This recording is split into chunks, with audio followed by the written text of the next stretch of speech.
Hi everybody. Yeah, today's gonna be a little weird because I don't know what to tell you. Me and Jim, and Sarah, we went down. We got a phone call about New Mexico, something down in New Mexico. You know, I go state to state, looking at these creatures, or ghosts, or whatever it is. This one was a weird one. We kind of hit a slump for a while after that whole Georgia thing.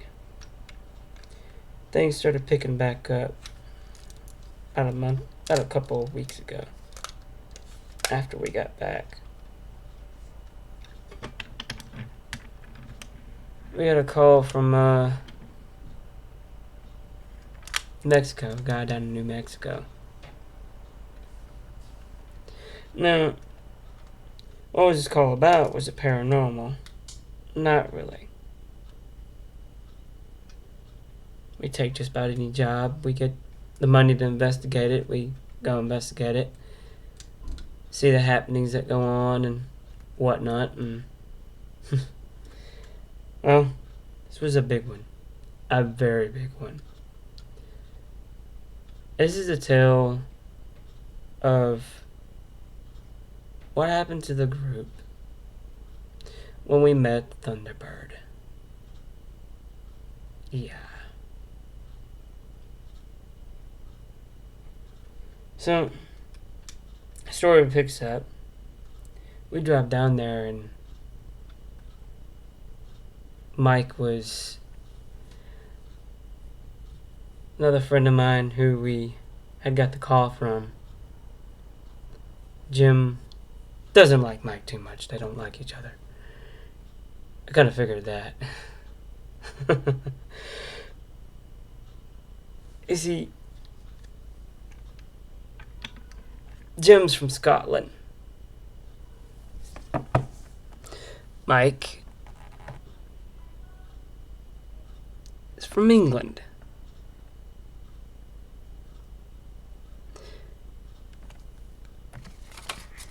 I thought that'd be a good thing. I thought, hey, two of my bros, two of my buddies, they talk about soccer or as they call it, football.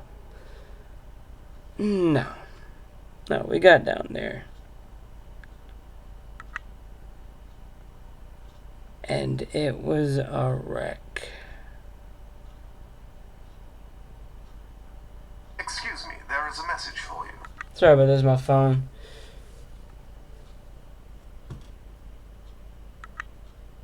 Let me get to the story.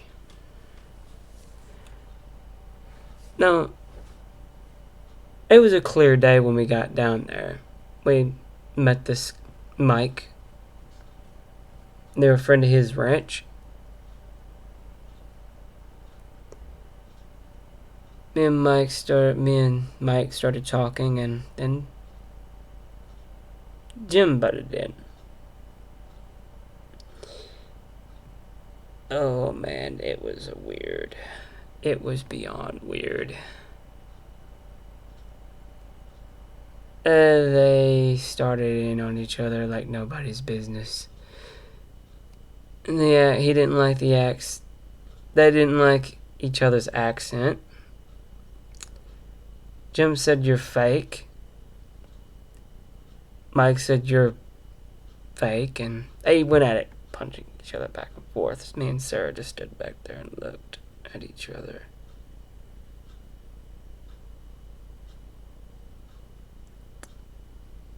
It was hilarious.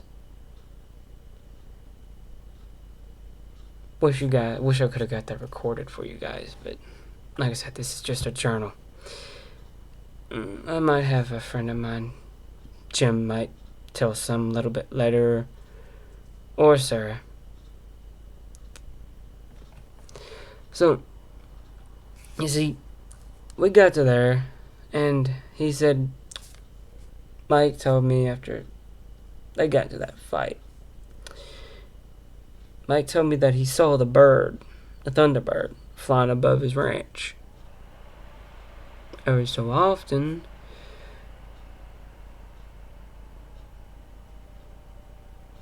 something like a cow would go missing after he saw this big black blur in the sky. A cow of his would go missing, or a horse. It didn't matter which. We surveyed the area for a little bit and looked around. Then things got weird.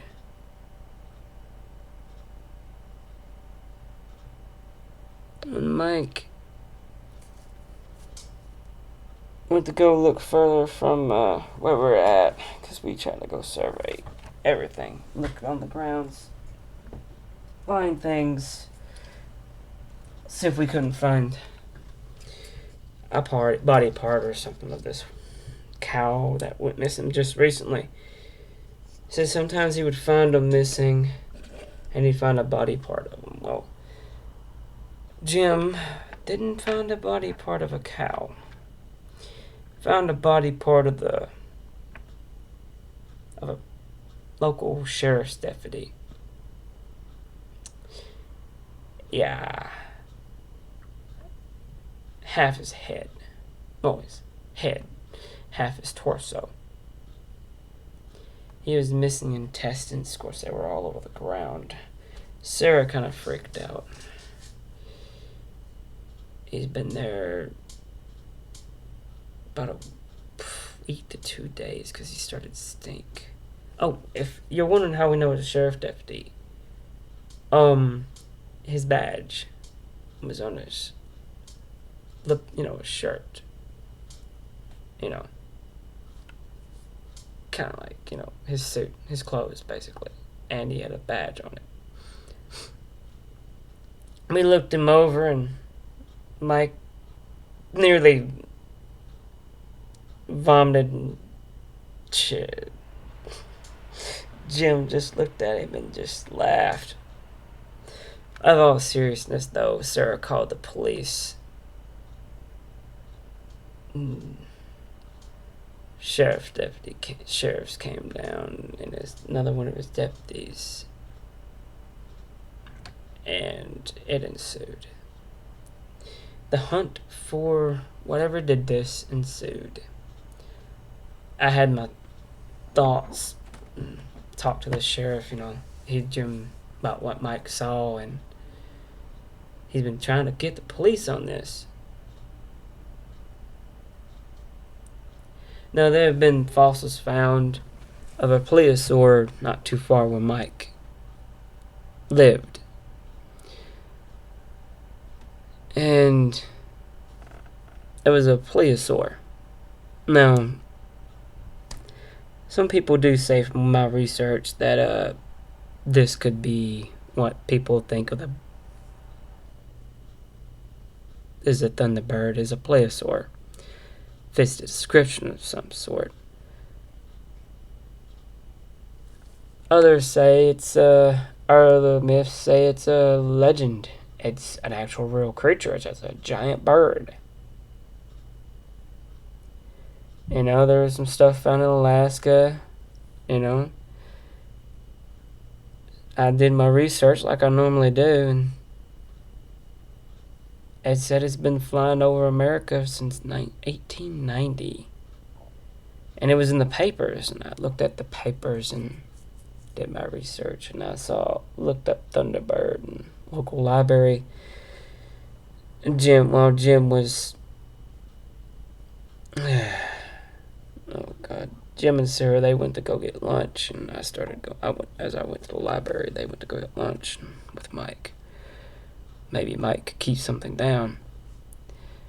And like I said, I did some research, and there was a case in Alaska in 2018. The lady said the bird had a wingspan as the size as the road. As a road. And as I read another one in Pennsylvania, it was on May the 26th, 2013. That's 5 years before I don't know. I may get the dates wrong.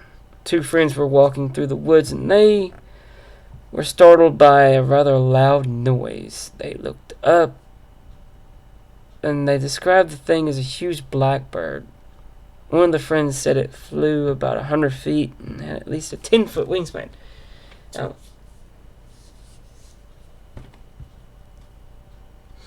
but it looked just to be about 4 feet tall. That's a rather large bird with a large wingspan. Now, I wanted to see what I could do with this figure out something. So as I did my research, I came upon photos that I wish I could show you, but well, I'll tell you why in a minute. Let me get back to it. Well, I looked at these photos and some of them look like a normal bird, but with a huge wingspan. I mean, you may have seen it once or twice. Just look up Thunderbird. I'm sure you can find the picture that I found.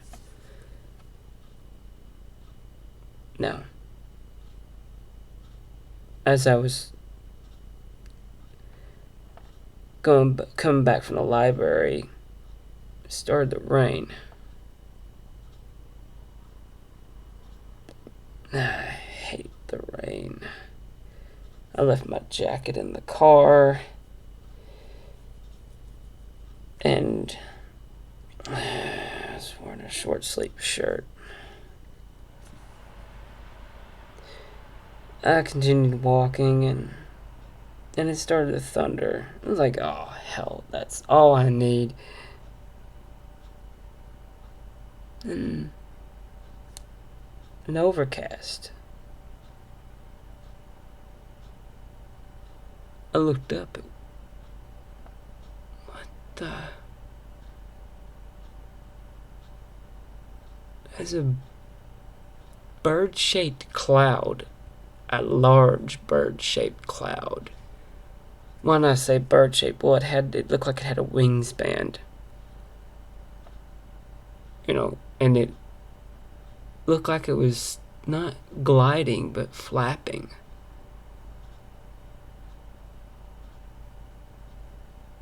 I thought for a second, and I was like, nah. It was weird, though.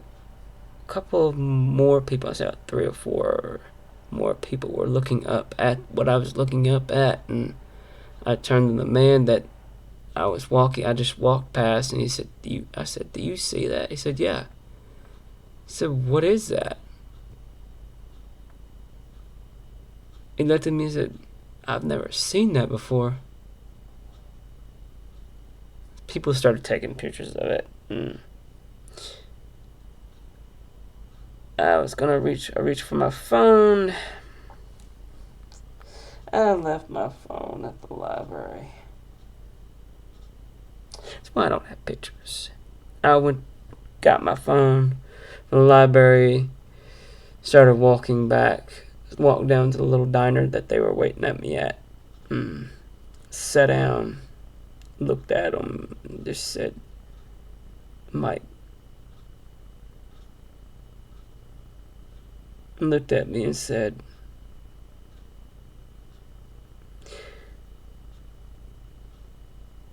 what are you on about? I looked at him and said, I missed my chance to get a picture of a lifetime. He looked at me and said, of what? And I said, of this huge giant bird flying above us.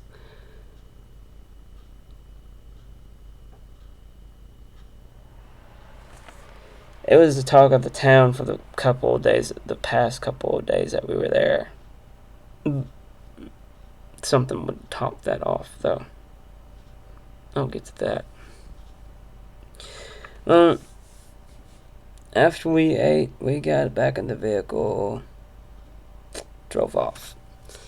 Drove back to Mike's house. And we looked over and we started setting up equipment out in the near the farm, out in the field. And I set up a camera, and Mike got the glorious idea of setting up a camera with bait near it. Yeah, but the bait was going to be on the ground. This thing, I told Mike, said, "What's Jim doing?" Said Jim asked for a goat. I was like, "What?" He said, "Yeah, asked for a goat." I said, "Why did Jim want a goat?" I said, "I don't know." He said he didn't know. I looked at him like, "Okay, where is he?" He said, "Out in the middle of the field." So I got up my bags and packed, and got my jacket on and started walking out to the field. And I looked at him and said, I got up to where Jim was.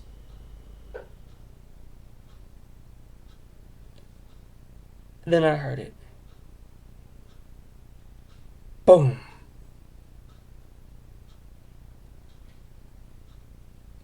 I looked up, and the same thing that I saw in town swooped down,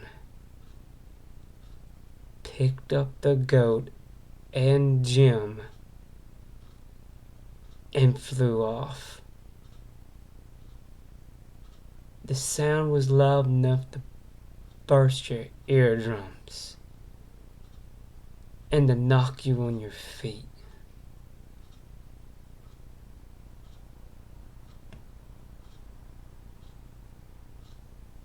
Jim struggled to, when we looked it up, and Jim struggled to get free. I could see him moving, and as about, I think, 20 feet or so, as the bird flew about a good 30, 40 feet off the ground, Jim fell into a tree, top of the tree.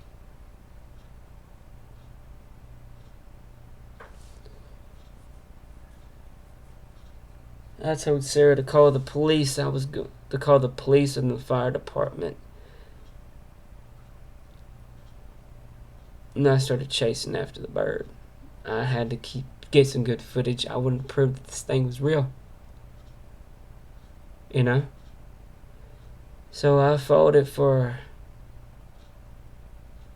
a good 3 or 4 miles. Man, that wore me out. I got some good footage, and it got a little too high for me to see, so I started going back. Mike drove up in the field I was in his 4x4. Said, "Hey, get in. We can go back. Take you back." And I got back. I got in the vehicle, and we just went back to his barn. To his farm. Jim was down, and he was a little busted up, but that's Jim for you. Always a little busted up, the Irish prick.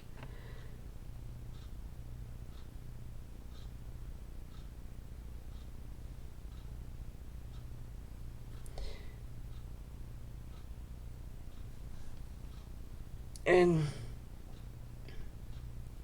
but Sarah went to the hospital with him, and I stayed at the farm.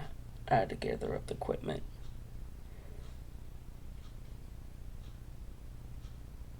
I got some good footage. At least I thought it did.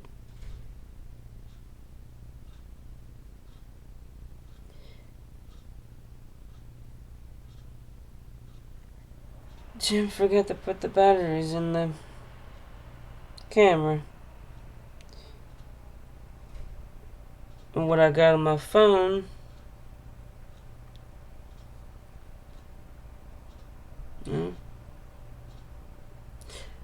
got confiscated by the police.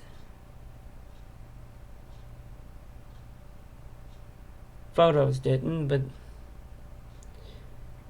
they're blurry.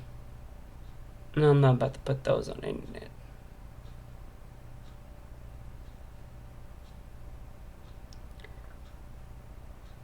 I got a goat. We got footage. Oh, pictures. We had footage.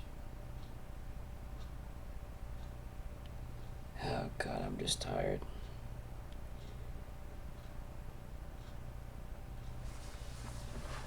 It was a rough week. Jim's out of the hospital.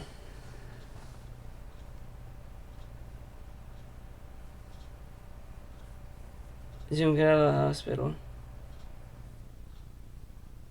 We went back up to the farm.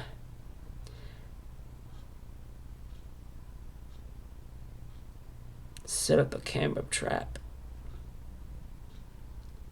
We checked and set up some more bait. This time we made sure the cameras had footage in them. You know, SD card.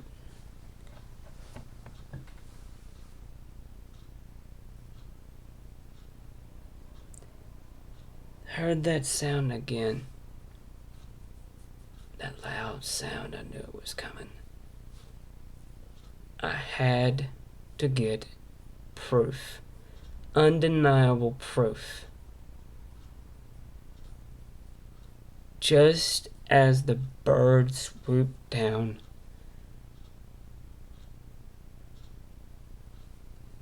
I rushed it.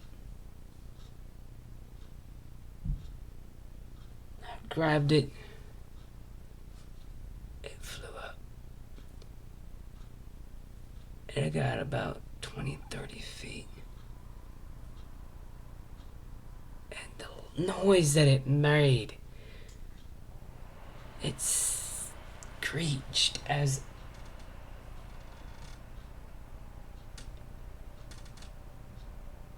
it flew up. Then it swooped down.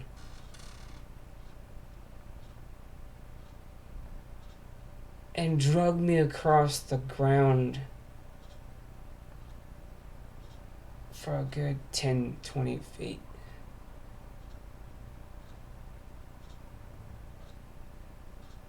Flew and my arm hit a rock.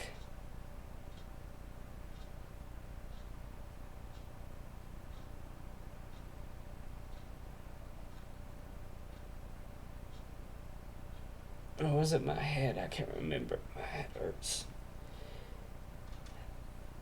And as I let go of my arm, it flew up. As I let go,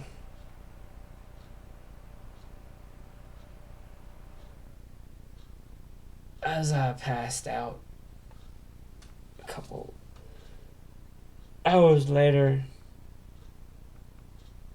I woke up in the hospital with a splitting headache, 5 stitches,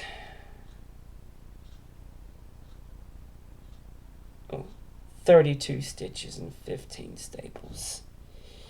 Split my head open. I thought it was my arm. They said it was my head. I got one good picture of this thing. And I can't even show it to anybody without being arrested.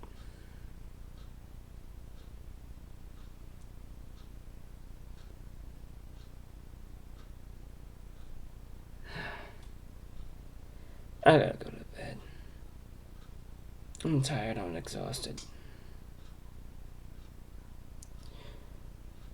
I think I'll let Sarah or Jim tell the next one.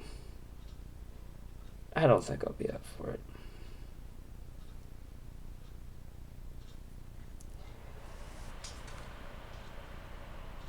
My bed's calling my name. I got some pills. I gotta take some pain meds.